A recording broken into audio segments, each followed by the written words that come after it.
হাদিস শরীফে রাসূল করিম সাল্লাল্লাহু আলাইহি ওয়াসাল্লাম বলেন, দুনিয়াতে কোনো মানুষকে যদি তোমরা বন্ধু বানাতে চাও তাহলে 3 গুণ বিশিষ্ট মানুষকে বন্ধু বানাও। 3 গুণ বিশিষ্ট বন্ধু তোমাকে জান্নাতে পৌঁছাইয়া যাবে। বুঝে থাকলে বলুন তো, ইসলামে বন্ধু বানাবার কোনো নিয়ম নীতি নাই? কত গুণের গুণীকে আমার বন্ধু বানাতে বলেছেন রাসূল? 3 গুণের। অনেক মুসলমান জানেই না, আর যারা জানে তারাও মানে না। 3 গুণ বিশিষ্ট লোকটাকে যদি আমি বন্ধু বানাই, আমার বন্ধু আমাকে হাত ধরে জান্নাত পর্যন্ত পৌঁছে দেবে। 3 গুণ নাই এমন লোককে যদি বন্ধু বানাই, আমার বন্ধু আমাকে হাত ধরে জাহান্নামে পৌঁছে দেবে। রাসূল বলেন 3 গুণের প্রথম গুণ হলো ইযা রুকু যুকিরাল্লাহ, যাদেরকে দেখলে আল্লাহর কথা স্মরণ হয়। যাদেরকে দেখলে আল্লাহর কথা স্মরণ। সুদকুর, ঘুষকুর, মদকুর, গাঁজাকুর, দুর্নীতিবাজ, জালিয়াতিকারী, এদেরকে দেখলে আল্লাহর কথা স্মরণ হয় না শয়তানের কথা স্মরণ হয়? যাদেরকে দেখলে আল্লাহর কথা স্মরণ হয় তাদের সাথে বন্ধুত্ব করো। 2 নম্বর গুণ হলো যাদের কথা শুনলে নিজের এলেম বাড়ে, ইসলামিক জ্ঞান বর্ধিত হয়। এই জিনিসটার প্রতি আজকাল অনেক মুসলমানের লক্ষ্য নাই। ওয়াজ মাহফিলে যার কথা শুনতে আসলাম, তার কথা শুনলে কি আমার ইসলামিক জ্ঞান বাড়ে না গান শোনার আগ্রহ বাড়ে? খবর না। বলুন তো, আপনারা যারা কিছু সমাজ সচেতন, এই সমাজে এমন বক্তাও ওয়াজের স্টেজে বসে কিনা যার গান শুনলে যুবকরা আরো গান শোনার জন্য পাগল পারা হয়ে যায়? এমন লোকরাই বন্ধু বানাও রাসূল বলেছিলেন। গান শোনার জন্য ওয়াজ মাহফিলে যাবেন না ইসলামিক জ্ঞান বৃদ্ধি করার জন্য? যার কথা শুনলে ইসলামিক জ্ঞান বাড়ে তারে বন্ধু বানাও। যার গান শুনলে মন মজে তারে বন্ধু বানাও, রাসূল বলেননি?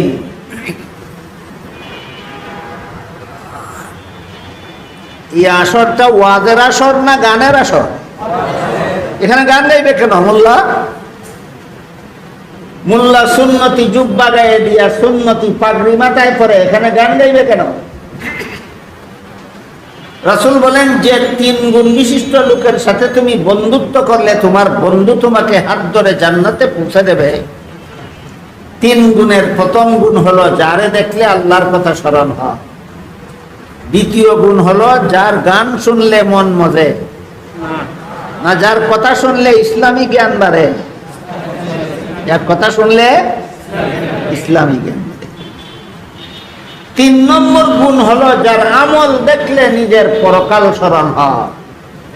যার আমল দেখলে নিজের পরকাল স্মরণ হয়। এই 3 গুণ বিশিষ্ট লোকরে যদি তুমি বন্ধু বানাও, তার সাথে যদি তুমি মহব্বতের সম্পর্ক রাখো, এই লোকের সাথে বন্ধুত্ব তোমাকে জান্নাত পর্যন্ত পৌঁছে দেবে। পক্ষান্তরে এই 3 গুণ যাদের মধ্যে নাই, তাদের সাথে ভালোবাসা করো, তাদের সাথে বন্ধুত্বমূলক সম্পর্ক রাখো যদি, তাহলে এই দুষ্ট বন্ধুরাই তোমাকে, উকবাকে যেভাবে উবাই জাহান্নামে পৌঁছে দিয়েছে, ঠিক তেমনি ভাবে তোমার দুষ্ট বন্ধু তোমাকে জাহান্নামে। বিষয়টা হাদিস শরীফে রাসূল করিম সাল্লাল্লাহু আলাইহি ওয়াসাল্লাম চমৎকার 2টি উদাহরণের মাধ্যমে বুঝিয়েছেন।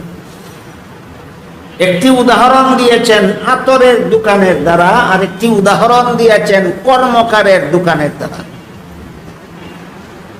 আল্লাহর রাসূল বলেন, তুমি যদি আতরের দোকানে গিয়ে বসে থাকো, পয়সা খরচ করে যদি আতর নাও কিনো,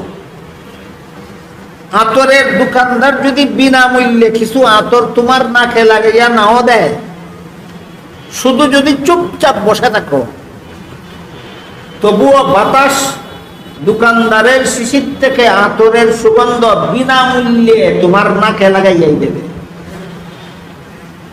রসুলের উদাহরণ বুঝে থাকলে বলুন, আতরের দোকানে বসে থাকলে সুগন্ধ পাওয়ার জন্য পয়সা খরচ করতে হয় না বসে থাকাই যথেষ্ট? ঠিক তেমনি ভাবে 3 গুণ বিশিষ্ট লোককে যদি তুমি বন্ধু বানাও, তোমার 3 গুণ বিশিষ্ট বন্ধু তোমার নাকে জান্নাতের সুগন্ধ লাগাইয়াই দেবে।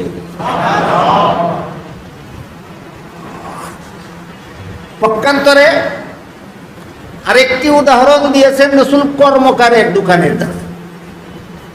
কর্মকারকে অনেকে কামারও বলে, আপনারা কি বলেন? কামার। রাসূল বলেন, তুমি যদি কামারের দোকানে গিয়ে বসে থাকো, যে চুলার মধ্যে কামারে লোহা পোড়ায়, সেই চুলায় লোহা পোড়ানির কাজে যদি তুমি শরীক নাও হবো,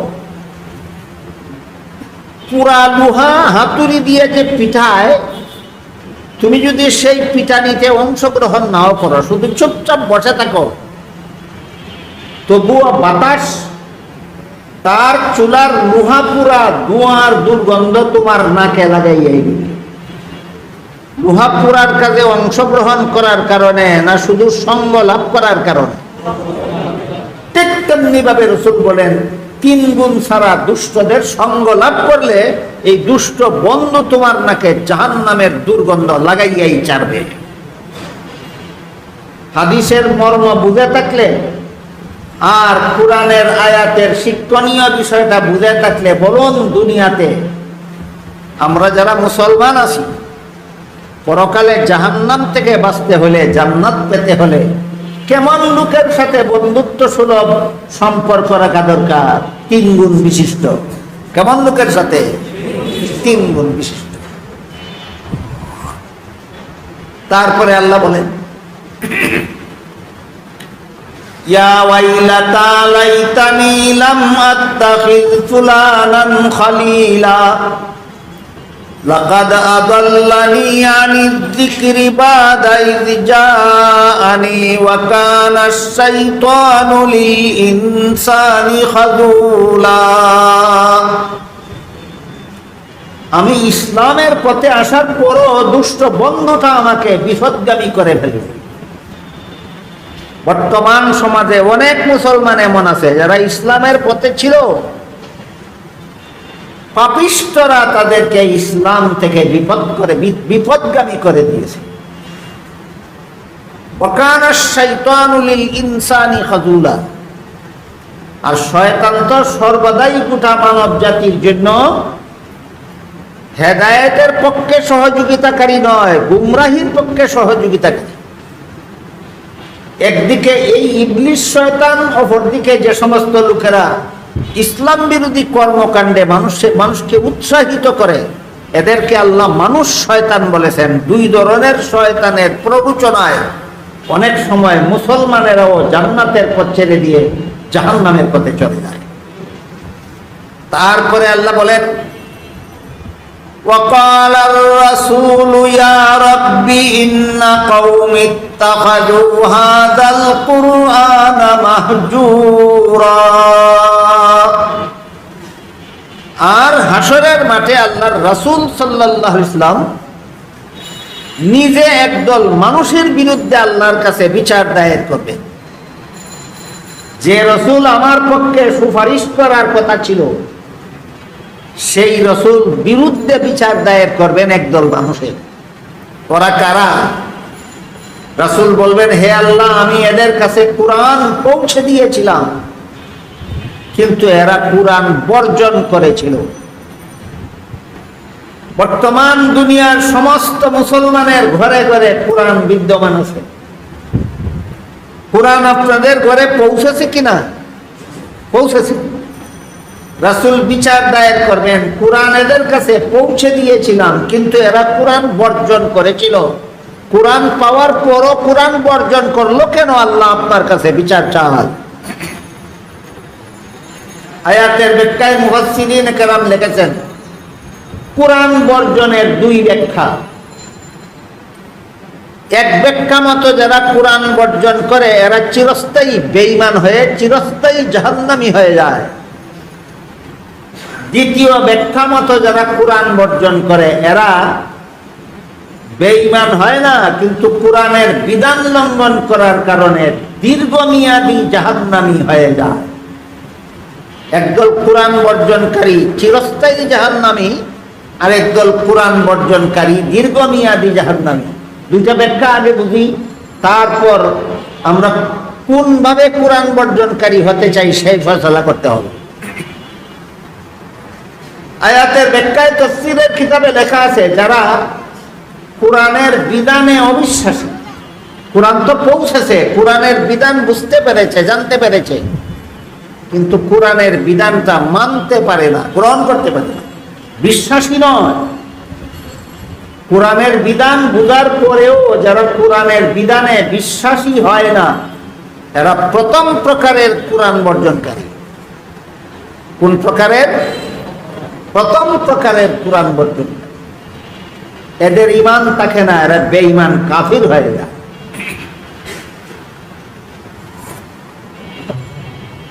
সামনের কথাগুলি পরিষ্কারভাবে বোঝার জন্য একটু দয়া করে বলুন তো, কোরআনের বিধান অবিশ্বাস করলে মুসলমান থাকে না বেঈমান হয়ে যায়? বেঈমান। আমরা যে সমাজে বাস করি, এই সমাজে অসংখ্য অগণিত নামধারী মুসলমান আছে, যারা মনে করে এরা মুসলমান, সমাজে পরিচয় দেয়, নিজেদেরকে মুসলমান বলে পরিচয় দেয়, অথচ কোরআনের অনেক বিধান বিশ্বাস করে না। কোরআনের অনেক বিধান বুঝা থাকলে বলুন, কোরআনের বিধান বিশ্বাস না করে নিজেকে মুসলমান মনে করলেই মুসলমান হয়? নিজেকে মুসলমান বলে পরিচয় দিলেই মুসলমান হয়? না কোরআনের বিধানে বিশ্বাসী হলে মুসলমান হয়? এই কথা আমাদের চিরকাল মনে রাখতে হবে। কোরআনে আল্লাহ যা কিছু বলেছেন সঠিক বলেছেন। কেউ যদি মনে করে কোরআনের একটি কথা আছে বেঠিক, আর মুসলমান থাকবে না, বেঈমান হয়ে যাবে। বুঝা থাকলে বলুন তো, কোরআনের কতগুলি কথা আছে বেঠিক? নয়, কোরআনের সবগুলি কথা আল্লাহ সঠিক বলেছে। অথচ বর্তমান সমাজের বহু নামধারী মুসলমান এমন আছে যারা কোরআনের অনেক কথাকেই বেঠিক মনে করে, অনেক কথা। এক দুইটা উদাহরণ দিচ্ছি আপনাদের। পবিত্র কোরআনের সূরা আহজাবের 33 নম্বর আয়াতের শুরুতেই আল্লাহ বলেন, وَقَرْنَ فِي بُيُوتِكُنَّ وَلَا تَبَرَّجْنَ تَبَرُّجَ الْجَاهِلِيَّةِ الْأُولَى।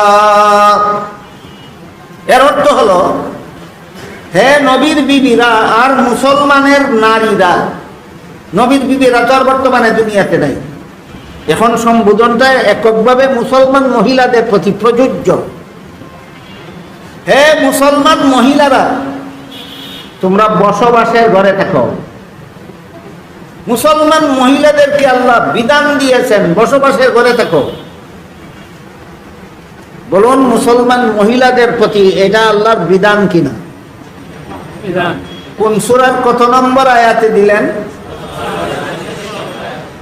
এখন যদি কেউ বলে পুরুষ পথে ঘাটে, হাটে মাঠে, শহরে বন্দরে, যেখানে সেখানে ঘোরাফেরা করতে পারে, মহিলারা বসবাসের ঘরে বন্দী হয়ে থাকবে কেন? এমন কথা বলে কি না কেউ?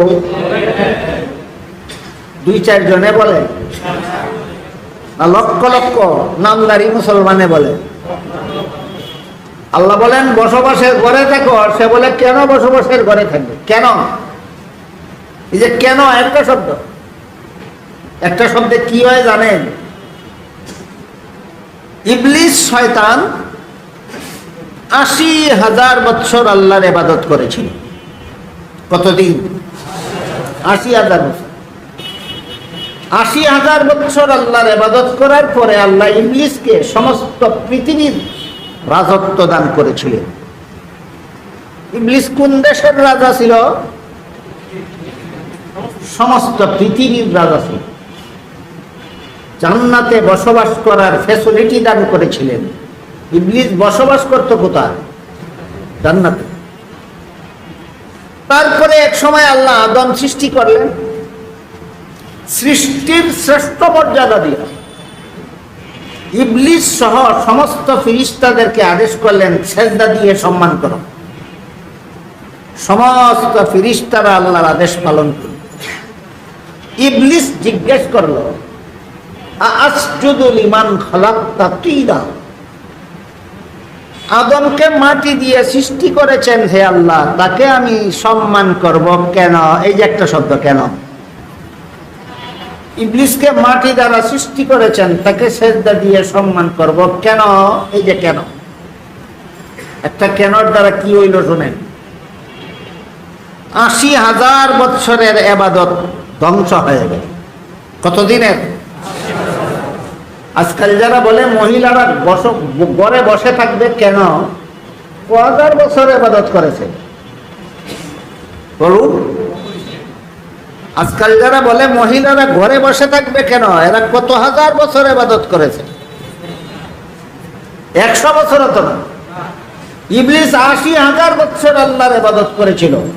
আল্লাহ বলেন সেজদা দিয়ে সম্মান করে, ইবলিস বলে কেন? একটা কেনর কারণে ৮০,০০০ বছরের ইবাদত ধ্বংস হয়ে গেল। পৃথিবীর রাজত্ব ছিনিয়ে নেওয়া হলো, জান্নাত থেকে বহিষ্কার করে দেওয়া হলো, চিরকালের জন্য অভিশপ্ত করে দেওয়া হলো। একটা কেন কি পরিমাণ পুরস্কার পাইল ইবলিস। তোমরা যারা আল্লাহর কোরআনের বিধানের বিরুদ্ধে কেন বলো, ইবলিসের কেন শব্দের ইতিহাস মনে রেখো। ইবলিসের কেন শব্দের ইতিহাস মনে রেখো।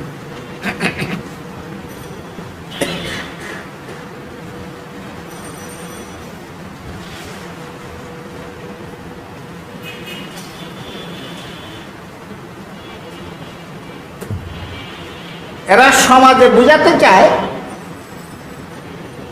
যে পুরুষের যেই অধিকার আছে সমাজে, মহিলাদেরও সেই অধিকার আছে। পুরুষ যখন তখন যেখানে সেখানে ঘোরাফেরা করার অধিকার রাখে, মহিলারও সেই অধিকার আছে, এটা বুঝাতে চায়। এবং বুঝাতে চায় মহিলাদের বসবাসের ঘরে থাকার কোনো যুক্তি নাই। অথচ ইসলামে এমন কোনো বিধান নাই যার বিধান, যে বিধানের পক্ষে চূড়ান্ত কোনো যুক্তি নাই। ইসলামের সমস্ত বিধান চূড়ান্ত যুক্তিসম্মত। ইসলামের সমস্ত বিধান চূড়ান্ত যুক্তিসম্মত। তবে ইসলামের সকল বিধানের যুক্তি বোঝার যোগ্যতা সকল পণ্ডিতের মাথায় নাই। যুক্তি নাই না বোঝার যোগ্যতা তার মাথায় নাই। তাহলে আল্লাহ যে বিধান দিলেন মুসলমান মহিলারা ঘরে থাকো, এই বিধানের কোনো যুক্তি নাই। যারা বলে কেন বসে থাকবে, এদের যুক্তি নাই না এদের মাথায় যুক্তি বোঝার যোগ্যতা নাই। আমি একটু পরীক্ষা করব আপনাদের মাথায় যোগ্যতা আছে কি।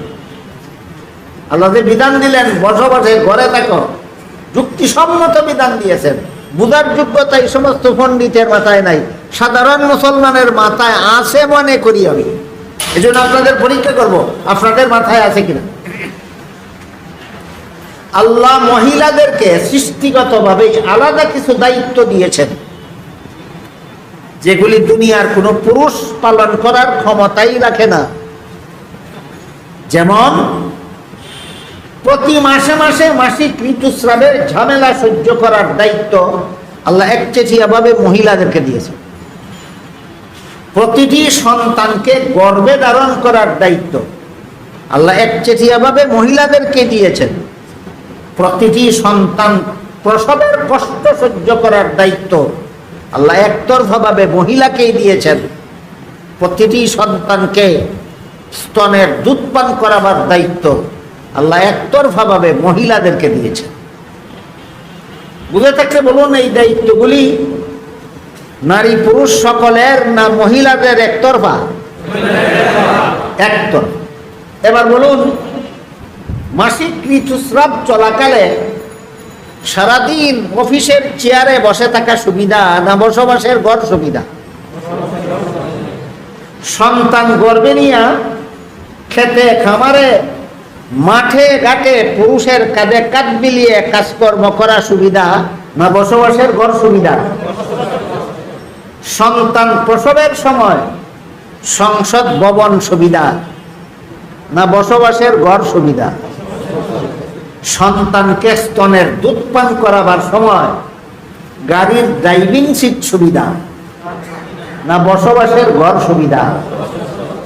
তাহলে আল্লাহ মুসলমান মহিলাদেরকে বসবাসের ঘরে থাকার বিধান দিয়েছেন অযৌক্তিক না চূড়ান্ত যুক্তিসম্মত?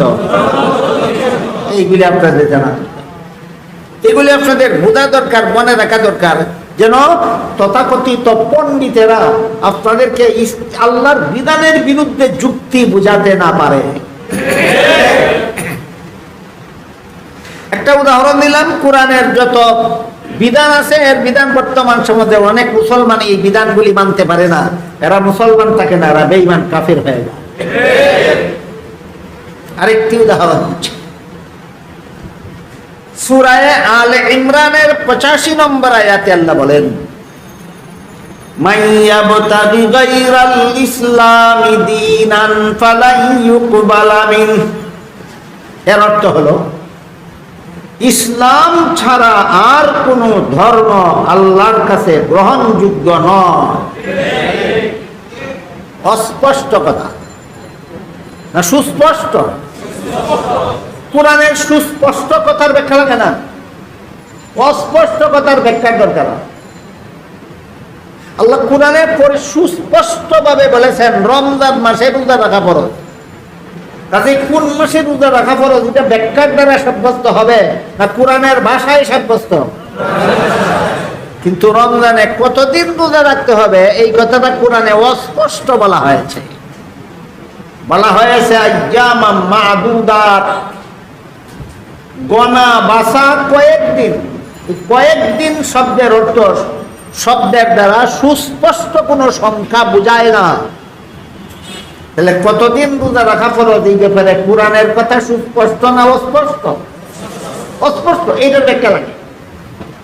তাই হাদিস শরীফে রাসূল ব্যাখ্যা করে বলে দিয়েছেন, যেই বছর রমজান মাসের 29 তারিখ বিকাল বেলা ঈদের চাঁদ দেখা যাবে সেই বছর 29 দিন রোজা রাখা ফরজ হবে। আর যেই বছর রমজান মাসের 29 তারিখ বিকাল বেলা ঈদের চাঁদ দেখা যাবে না সেই বছর 30 দিন রোজা রাখা ফরজ হবে। কোন বছর 29 দিন রোজা রাখা ফরজ, কোন বছর 30 দিন রোজা রাখা ফরজ ব্যাখ্যার দরকার হলো কেন? কারণ সংখ্যাটা কোরআনে অস্পষ্ট। সংখ্যাটা কোরআনে বুঝা থাকলে বলুন তো কোরআনের কোন কথার ব্যাখ্যা লাগে? সুস্পষ্ট কথার কোনো ব্যাখ্যা লাগে না। যেমন ভাবে রমজান মাসের নাম আল্লাহ কোরআনে সুস্পষ্ট ভাবে বলেছেন, ঠিক তেমনি ভাবে ইসলাম ছাড়া আর কোন ধর্ম আল্লাহর কাছে কোন ধর্মই আল্লাহর কাছে গ্রহণযোগ্য নয়। সূরা আলে ইমরানের 85 নম্বর আয়াতে সুস্পষ্ট ভাবে উল্লেখ করেছেন, ব্যাখ্যাহীন, ব্যাখ্যা লাগে না। এখন যদি কেউ বলে সকল ধর্মই আল্লাহর কাছে গ্রহণযোগ্য, আলে ইমরানের 85 নম্বর আয়াতের বিধান মানল না অমান্য করলো? মুমিন মুসলমান থাকে না, বেঈমান কাফির হয়ে যায়।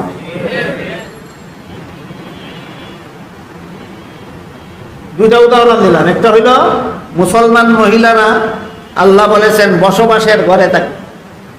দ্বিতীয় উদাহরণ হইল ইসলাম ছাড়া আর কোন ধর্মই আল্লাহর কাছে গ্রহণযোগ্য। এখানে একটা আনুষঙ্গিক কথাও আমাদের মনে রাখতে হবে, সেটা হলো সূরাতুল বাকারার 256 নম্বর আয়াতে আল্লাহ বলে দিয়েছেন লা ইকরাহা ফিদ্দীন। এর অর্থ হলো ধর্মের বেলায় বল প্রয়োগ চলবে না। অন্যান্য ধর্মাবলম্বীদেরও তাদের ধর্ম পালনের স্বাধীনতা দিতে হবে। অন্যান্য ধর্মাবলম্বীদেরও তাদের ধর্ম পালনের স্বাধীনতা দিতে হবে। প্রশ্ন জাগে, ইসলাম ছাড়া আর কোন ধর্মই যদি আল্লাহর কাছে গ্রহণযোগ্য না হয় তাহলে অগ্রহণযোগ্য ধর্মগুলি পালন করার স্বাধীনতা দেব কেন? প্রশ্ন জাগে কিনা?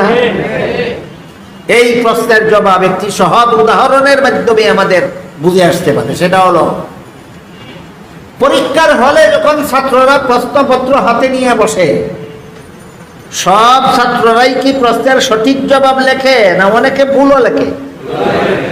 যারা ভুল লেখে এদেরকে বাধা দেওয়া যায় কেন? ভুল লেখলে ফেল করবে, বাধা দেব না কেন?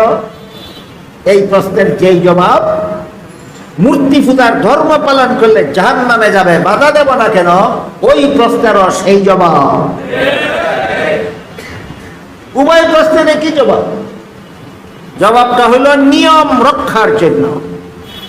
পরীক্ষার হলে কোনো পরীক্ষার্থী ছাত্র প্রশ্নের জবাব ভুল লেখলে বাধা দেব না, ভুল লেখা গ্রহণযোগ্য হওয়ার কারণে না নিয়ম রক্ষার জন্য?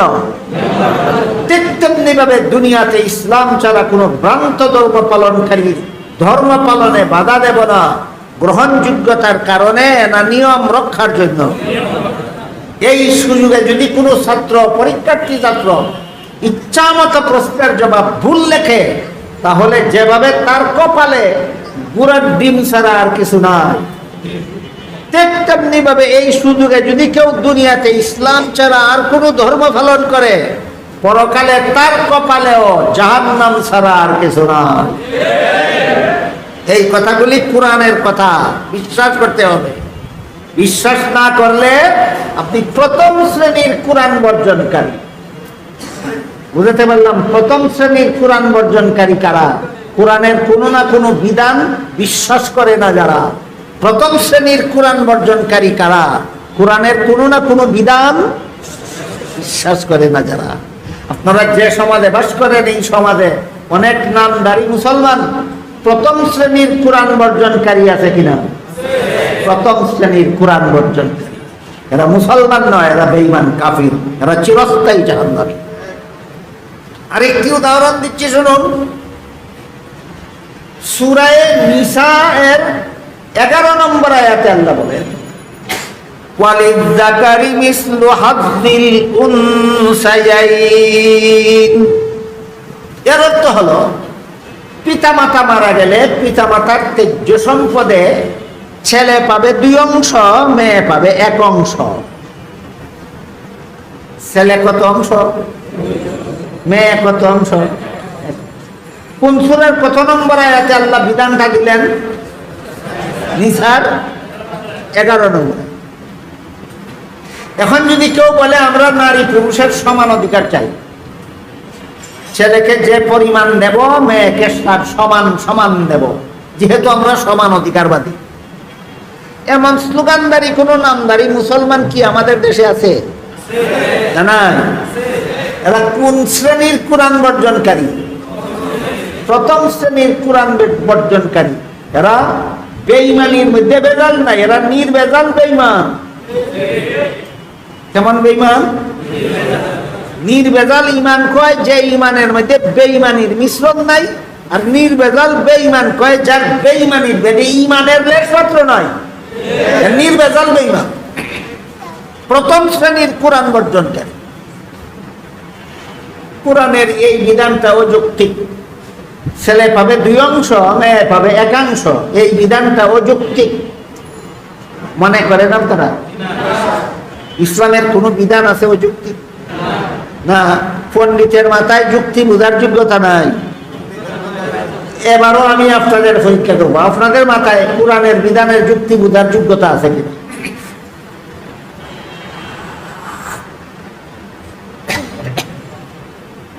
ইসলামের বিধানে ছেলের জীবনে খরচের খাত আছে 3টা। বিয়ের সাবালক হওয়ার পর থেকে নিজের লালন পালনের দায়িত্ব ছেলের নিজেরই। সাবালক ছেলেকে লালন পালন করা ইসলামের বিধানে বাবার দায়িত্ব নয়, তার নিজের দায়িত্ব। বিয়ে করার পর বউ ফেলার দায়িত্ব তার, সন্তানাদি হওয়ার পর সন্তান ফেলার দায়িত্ব তার। সুতরাং ছেলের জীবনে খরচের খাত আছে কটা? সাবালক হওয়ার পর থেকে নিজের লালন পালন, বিয়ের পর থেকে বউয়ের লালন পালন, সন্তান হওয়ার পর থেকে সন্তানের লালন পালন। ছেলের জীবনে খরচের খাত আছে 3টা, অংশ পাইছে 2টা। মনে রাখুন, খরচ আছে 3টা, অংশ পাইছে। এবার আসেন মেয়ের জীবনে। ইসলামের বিধানে মেয়ের বিয়ের পূর্ব পর্যন্ত লালন পালনের দায়িত্ব বাবার, বিয়ের পর থেকে মরণ পর্যন্ত লালন পালনের দায়িত্ব স্বামীর। নিজের লালন পালনেরও দায়িত্ব নাই, স্বামী ফালারও দায়িত্ব নাই, নিজের সম্পদ দ্বারা সন্তান ফালারও দায়িত্ব নাই। খরচ নাই একটাও, অংশ পাইছে একটা। বলেন ছেলের জীবনে খরচ আছে কটা? অংশ পাইছে কটা? মেয়ের জীবনে খরচ আছে কটা? অংশ পাইছে কটা? 3 খরচ হলা 2 অংশ পাইলে বেশি পায় না, নাই খরচে একাংশই বেশি হয়।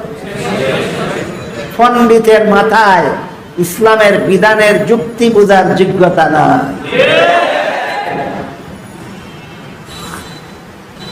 পণ্ডিতে শুধু এতটুকু বুঝে 1 থেকে 2 বেশি,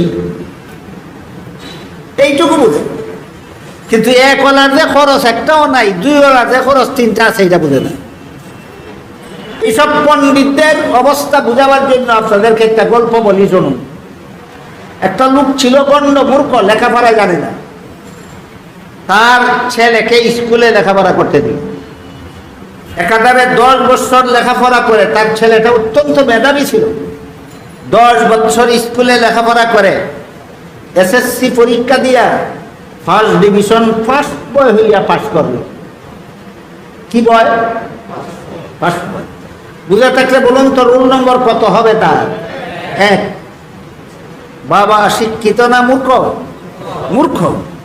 বাবা বুঝে না 1 নম্বরে ফাঁস করলে নম্বর বেশি পায় না 10 নম্বরে ফাঁস করলে নম্বর বেশি পায়, এত কথা বুঝে না। শুধু বুঝে 1 থেকে 10 বেশি। ফল ঘোষণার পরে বাবা তার ছেলেরে জিজ্ঞাসা করে, পরীক্ষা যে দিছিলে পাস করছ? বলে পাস করছি। জিজ্ঞাসা করে কত নম্বরে? 1 নম্বরে। সর্বনাশ করছ। কি করছি?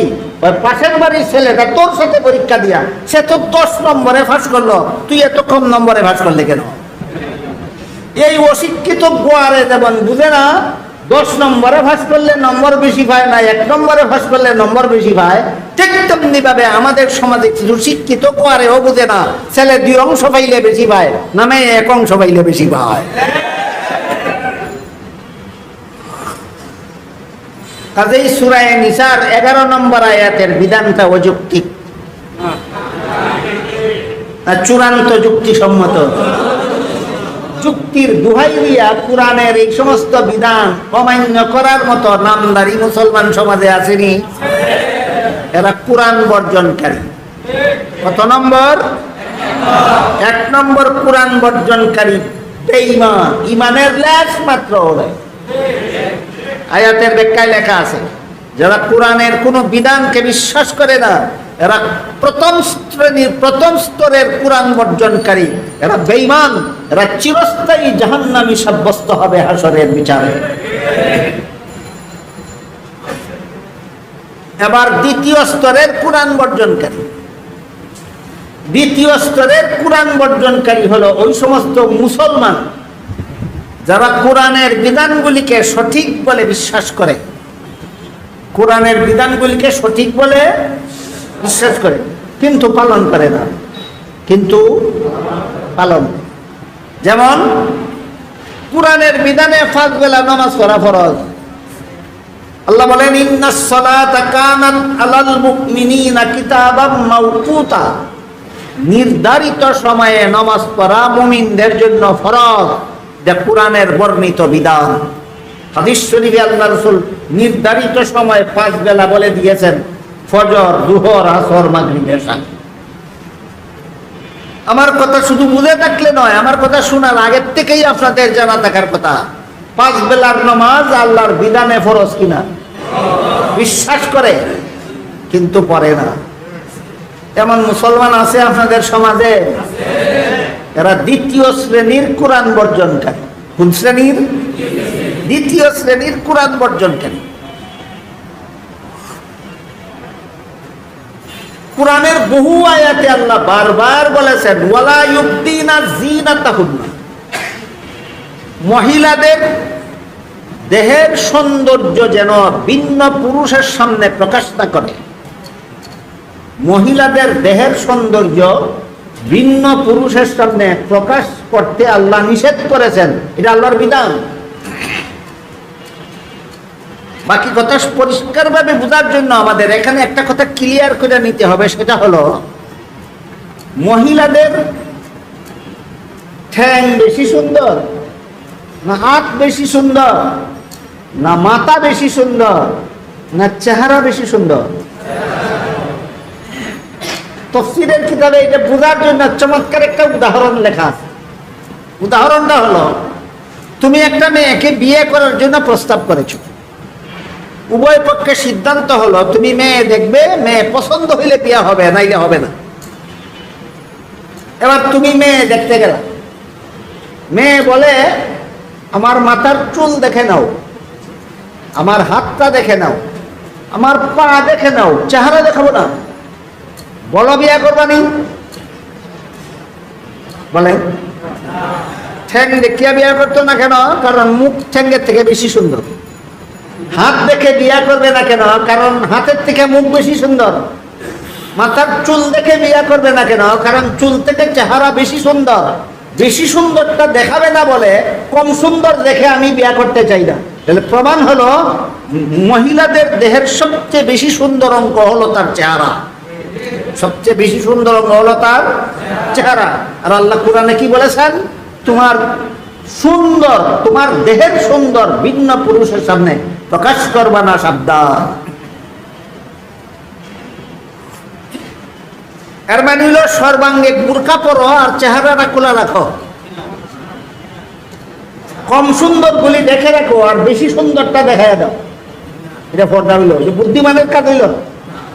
এরকম বুদ্ধিমানও আমাদের সমাজে কম আবির্ভাব হয়েছে না বর্তমান যুগে, কম নয়। এমনকি কিছু মোল্লা মৌলবীদের মধ্যে ইমান বুদ্ধিমানের আবির্ভাব হয়ে গেছে। এরা বলে পুরুষের যেভাবে মসজিদে জমাতে শরীক হয়ে নামাজ পড়া ইসলামের বিধান, মহিলাদেরকেও মসজিদে জমাতে শরীক হয়ে নামাজ পড়া ইসলামের বিধান। মহিলাদের চেহারা ঢেকে রাখার কোনো বিধান ইসলামে নাই। মহিলারা মসজিদে জমাতে নামাজ পড়ার জন্য মসজিদে যেতে হবে এবং চেহারা খোলা রাখতে হবে। এইরকম বিকারগ্রস্ত কিছু মোল্লা মৌলবীরও আবির্ভাব হয়ে গেছে বাংলাদেশে। এদেরকে আমি বিকারগ্রস্ত বলি, মাতাল। কিছু লোকে মহিলাদের চেহারা পথে-ঘাটে দেখতে চায়। এরা বলে নারী পুরুষ সমাজে সমান। আর কিছু মানুষ মহিলাদের চেহারা মসজিদে দেখতে চায়। এরা বলে নারী পুরুষ নামাজে সমান। এক দলে বলে সমাজে সমান, আরেক দলে বলে নমাজে সমান। এক দলে বলে সমাজে সমান, আরেক দলে বলে নামাজে সমান। যারা সমাজে সমান বলে এরা পথে ঘাটে মহিলাদের চেহারা দেখতে চায়, আর যারা নামাজে সমান বলে এরা মসজিদে মহিলাদের চেহারা দেখতে চায়। অথচ হাদিস শরীফে আল্লাহ রাসূল বলেন, খায়রু মাসাজিদিন নিসায়ে কারু বুয়ুতিহিন্না, মহিলাদের শ্রেষ্ঠ মসজিদ তাদের ঘরের কোণা। মহিলাদের শ্রেষ্ঠ মসজিদ, এই পর্যন্তই কথা শেষ নয়। একটা মহিলা রাসূলের কাছে অনুমতি চাইল, বলল, ওগো আল্লাহর রাসূল, আপনার ইমামতিতে মসজিদে নববীতে যখন 5 বেলা নামাজের জমাত হয়, আমি সেই জমাতে শরীক হতে চাই। এর জন্য আপনার অনুমতি চাই, কারণ মদিনা শরীফের জমাতে শরীক হলে 1 রাকাতে 50,000 রাকাতের সমান সওয়াব। এই সবটা পাওয়ার জন্য মহিলা রাসূলের ইমামতিতে পরিচালিত মদিনা শরীফের মসজিদের জমাতে শরীক হতে চাইল। আল্লাহর রাসূল অনুমতি না দিয়া বললেন, এই সওয়াবটাই তুমি ঘরের কোণায় একা পড়লে পাবে। এই হাদিসের সারমর্ম হলো, পুরুষ মসজিদের জমাতে শরীক হয়ে নামাজ পড়লে যেই সওয়াব, মহিলারা ঘরের কোণায় একা নামাজ পড়লে সেই সওয়াব। এটাই ইসলামের বিধান, যুক্তি নাই। ইসলামের এই বিধানটার কোনো যুক্তি নাই। পুরুষরা মসজিদের জমাতে শরীক হয়ে নামাজ পড়লে যেই সওয়াব, রাসূল বলে দিয়েছেন মহিলারা ঘরের কোণায় একা পড়লেও সেই সওয়াব। অযৌক্তিক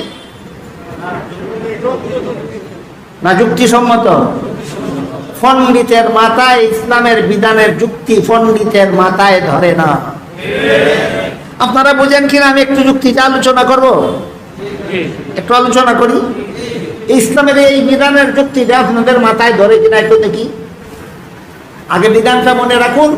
রাসূল বলে দিয়েছেন, পুরুষরা মসজিদের জমাতে নামাজ পড়লে যেই সওয়াব, মহিলারা ঘরের কোনায় একা পড়লে সেই সওয়াব। এটা বিধান, এটা ইসলামের বিধান। বলেন অযৌক্তিক না যুক্তিসম্মত? আবার যুক্তিবোধ। মহিলাদের জীবনে আল্লাহ যত দায় দায়িত্ব দিয়েছেন, এর মধ্যে একটা দায়িত্ব হলো স্বামীর সন্তান নিজের গর্ভে ধারণ করা। আর একটা দায়িত্ব হলো স্বামীর সন্তান নিজে নিজে চলাফেরা করার যোগ্য হওয়ার পূর্ব পর্যন্ত স্বামীর সন্তানকে লালন পালন করা। অবুঝ সন্তানের লালন পালনের দায়িত্ব কার? মহিলার। আরেকটা দায়িত্ব হলো স্বামীর অনুপস্থিতিতে স্বামীর ঘর দেখাশোনা করা। স্বামীর ঘর দেখাশোনা, এগুলি মহিলাদের একচেটিয়া দায়িত্ব। এখন আপনি একজন পুরুষ, ধরুন আপনার ঘরে একটা 6 মাসের শিশু বাচ্চা আছে।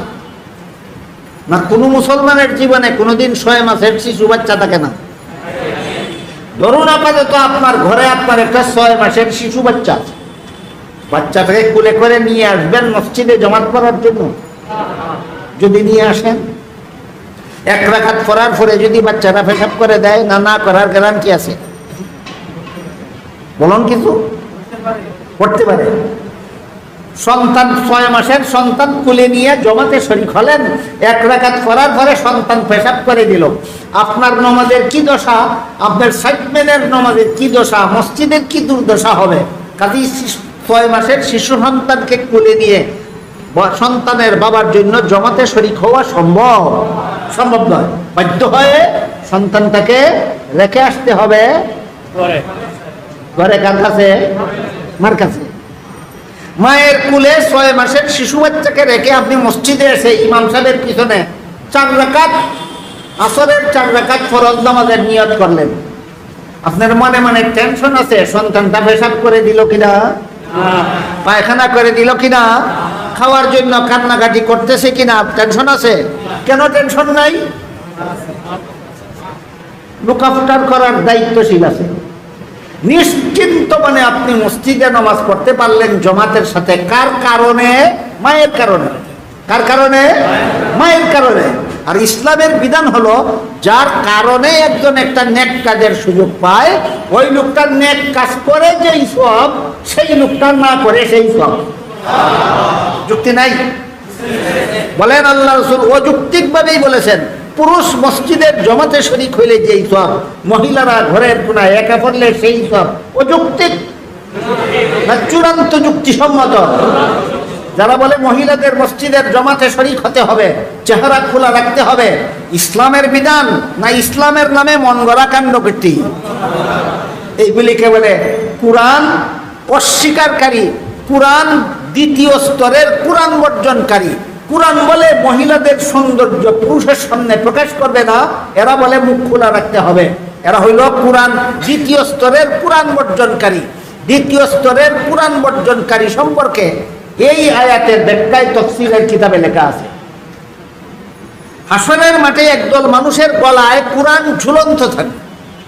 হাদিস কানার ছাত্ররা যেভাবে ফিতা বেঁধে গলায় কোরআন ঝুলন্ত রাখে, সব সময় পড়ে, যখনই ঠেকে যায়, যখনই ভুলে যায়, সাথে সাথে কোরআন খুলে দেখে দেয়। এরকম হাদিস ছাত্র আছে কিনা? ঠিক তেমনি ভাবে আল্লাহ রাসূল বলেন, হাসরের মাঠে একদল মুসলমানের গলায় কোরআন ঝুলন্ত অবস্থায় থাকে। এবং এই কোরআন গলায় ঝুলন্ত অবস্থায় একদল মুসলমানের বিরুদ্ধে হাসরের মাঠে আল্লাহর দরবারে বিচার দায়ের করবে। এই জন্য হাদিস শরীফে আল্লাহ রাসূল বলেন, আল কুরআন হুজ্জাতুন লাকা আও আলাইকা। কোরআন সাক্ষী হবে তোমার হাসরের মাঠে, পক্ষে অথবা বিপক্ষে। কোরআন হাসরের মাঠে সাক্ষী হবে কার পক্ষে? কোরআনের বিধানগুলি পালন করে যে তার পক্ষে। কোরআন হাসরের মাঠে সাক্ষী হবে কার বিপক্ষে? কোরআন বিশ্বাস করে কিন্তু বিধান পালন করে না, তার বিপক্ষে কোরআন হাসরের মাঠে আল্লাহর দরবারে সাক্ষী হবে। আল্লাহ রাসূল বলেন, এই সমস্ত মুসলমানের গলায় কোরআন ঝুলন্ত থাকবে। আর আল্লাহকে বলবে, হে আল্লাহ, তোমার এই বান্দা আমাকে বিশ্বাস করেছিল কিন্তু আমার বিধান পালন করেনি, আল্লাহ তোমার কাছে বিচার চায়। এরা হবে দীর্ঘমেয়াদী জাহান্নামী। যারা কোরআন বিশ্বাস করে কিন্তু বিধান পালন করে না, এরা দ্বিতীয় শ্রেণীর কোরআন বর্জনকারী, দীর্ঘমেয়াদী জাহান্নামী। আর কোরআনের বিধান যারা বিশ্বাসই করে না, এরা প্রথম শ্রেণীর কোরআন বর্জনকারী, এরা চিরস্থায়ী জাহান্নামী। আমার কথা বুঝে থাকলে এবার আমি আপনাদেরকে একটা কথা জিজ্ঞাসা করে জবাব পেলেই আমার কথা শেষ করে দিতে যাই, সেটা হলো, আপনারা দীর্ঘমেয়াদী, আপনারা চিরস্থায়ী জাহান্নামী হতে চান না দীর্ঘমেয়াদী জাহান্নামী হতে চান? একটু বুঝে শুনে বলুন। চিরস্থায়ী জাহান্নামী হতে চান না দীর্ঘমেয়াদী? একটাও না। চিরস্থায়ী জাহান্নামী হওয়ার থেকে বাঁচতে হলে কোরআনের সবগুলি বিধান বিশ্বাস করতে হবে, আর দীর্ঘমেয়াদী জাহান্নামী হওয়ার থেকে বাঁচতে হলে কোরআনের বিধানগুলি পালন করতে হবে। কোরআনের বিধানগুলি, এই দুইটাই পথ। কোরআনের বিধান বিশ্বাস করব, কোরআনের বিধান পালন করব, মুহূর্তের জন্য জাহান্নামে যেতে হবে না। আল্লাহ হাসরের বিচারে আমাদেরকে জাহান্নাম থেকে মুক্ত বলে ঘোষণা দিবেন, জান্নাতি বলে ঘোষণা দিবেন। আল্লাহ আমাদের সবাইকে তৌফিক দান করুন, আমিন। সুবহান রাব্বিকা রাব্বিল ইজ্জাতি আম্মা ইয়াসিফুন ওয়া সালামুন আলাল মুরসালিন আলহামদুলিল্লাহি রাব্বিল আলামিন।